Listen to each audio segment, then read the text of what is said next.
guys? Welcome back to the channel. Kato Tech is here. What's up, guys? Alright, so Motorola Razr. Nostalgic. I think that's all it brings to the table. Nostalgia. I mean, I don't. Alright, so let's get everything we like out the way first. We have our notes up. We have two lists, pros, cons, and it's like the pros. It's not there. It's not a lot to talk about. So we're gonna get those out the way first. Like with the design, at first when we unboxed it, I loved it. But as time progressed and I started using it, it faded away fast. Yeah, the nostalgia fades. Yeah, it faded away fast. I liked how it has that retro look to it. I like the ridges in the back. It felt nice. It feels premium in the hand. But it's hard to talk about a lot that I liked about this phone because it wasn't much. Well, the compact design is nice. It's something nice to have. You know, you close it, put it in your pocket. You know, it's small footprint. What else did I like? The fingerprint sensor is pretty fast. You unlock the phone pretty fast. It has nice haptic feedback on it. It's not as premium as like an iPhone or even the Pixel 4, but it still gives you nice haptics.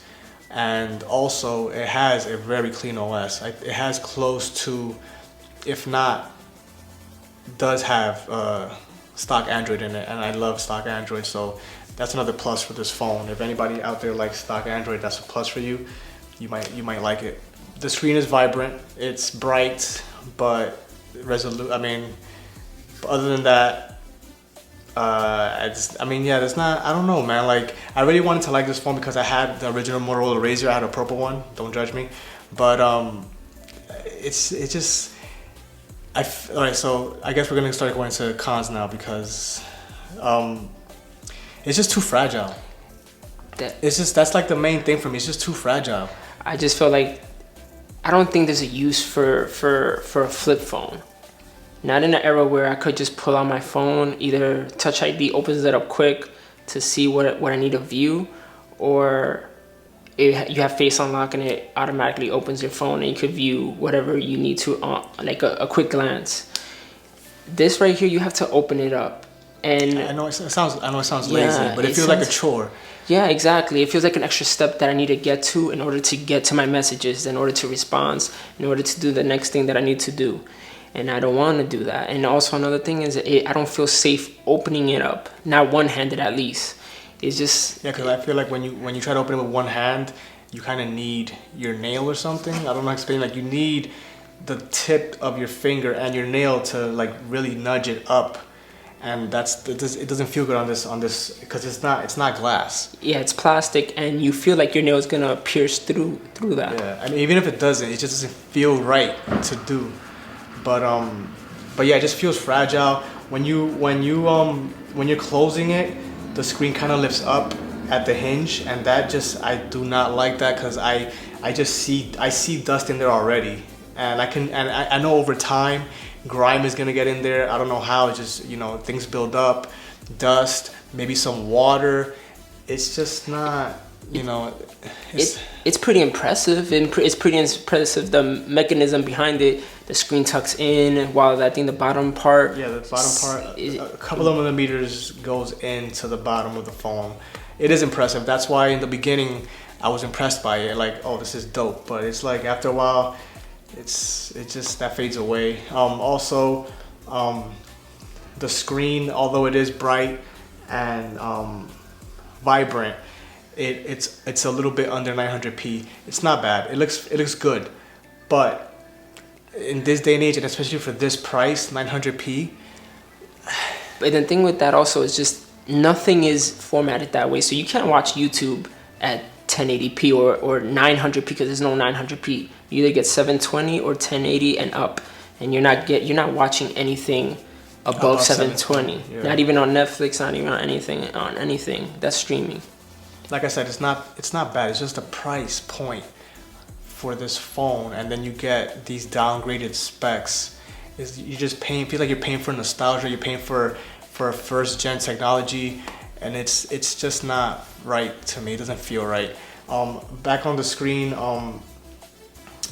you can see two creases on it, off angle, obviously, but it's still there.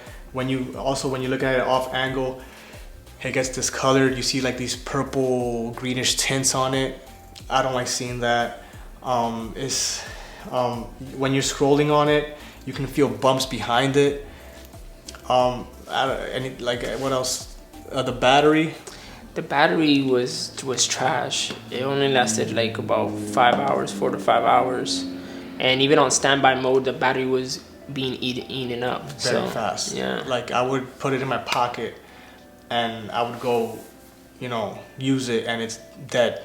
It's dead. Like I understand we knew the specs before it came out, but you would think they would do some software tricks to try to make it longer, but nah, it's not there. The outside screen is nice and everything, but it's limited. Like it shows you the time and notifications. If you hold on to the notification, you can see it. But again, it's something that feels like an extra chore, that if you want to see more of your notification, you have to open your phone. And I know it feels lazy. I know I sound lazy, but it's just something that you get used to when you've been used to one format for 10 years and they've basically perfected it by this point. I don't think you're lazy. I think it's not convenient, bro. I don't think it's convenient for just this day and age to be having to do an extra step to get to what I need to see. I appreciate the technology. I don't want to sound like I'm getting old, because I probably sound like an old grump right now, like, oh, back in my day. No. It feels like the industry with this phone took one step forward and like 5 steps backwards, because you're not getting wireless charging. No. It feels like a chore to open it. That's like something, You're not getting dual SIM cards. You're not even getting a SIM card tray. This is all eSIM, which is the way of the future, I guess. But if you're traveling and you need an extra SIM, I don't know how that's gonna work. Yeah. So I also don't think you can increase your storage. Yeah. Either. They took a huge step back in durability. Yes. Like at this point, phones, at least premium phones, are super durable. It's like the iPhone 11 Pro Max is durable. And the thing is also, like, the camera that you're getting on this phone, it's horrible, man. It's horrible with video and with pictures. Yeah, like I said, they took one step forward with the foldable screen and like 6 steps backwards, and that price point, it's too much to swallow, man. Yeah, I'm not paying premium price for subpar specs and durability and performance and speakers and hardware. Is like what you're paying for is basically nostalgia and to be the first one with a foldable phone. And the thing is, you're comparing this to the Fold. At least the Fold had more real estate. Yeah, this doesn't have real estate, and even that, like, next to a regular phone, you have more space on your iPhone 11 or Pixel 4 XL than this. Yeah, because it's a 6.2-inch screen. But I'm happy you brought up the Fold, because I'm not against foldable phones. I think I'm just against this format of a foldable phone, because I really enjoyed the Fold. Because all this is just a regular phone folded, basically. But not executed correctly, because the Z Flip just came out as the day of this recording, and it looks like Samsung executed that phone a bit better. Well, but we'll see when we get it. Because I'm still not liking that extra step. I'm lazy. Right. I don't want that extra step. So, I mean, I don't even think we have to talk about recommendations at this point. It's just, I can't recommend this for anybody that even has the money to spend on this. Yeah, I think you should wait a couple gens till they perfect it, because at this point in 2020, there's a ton of phones a lot cheaper than this that are not foldable, but are basically almost perfect at this point. I mean, if you want to be flashy and like, not even. Nah, don't Go for us for the Fold, or wait for the Fold 2, because not even. Or just wait a couple gens until they get this folding thing right. Because right now, nice attempt. You know, I'm happy you guys are going in this direction, but it's a gimmick. I think it's a gimmick. Right now it's a gimmick. It's not ready. It's not ready.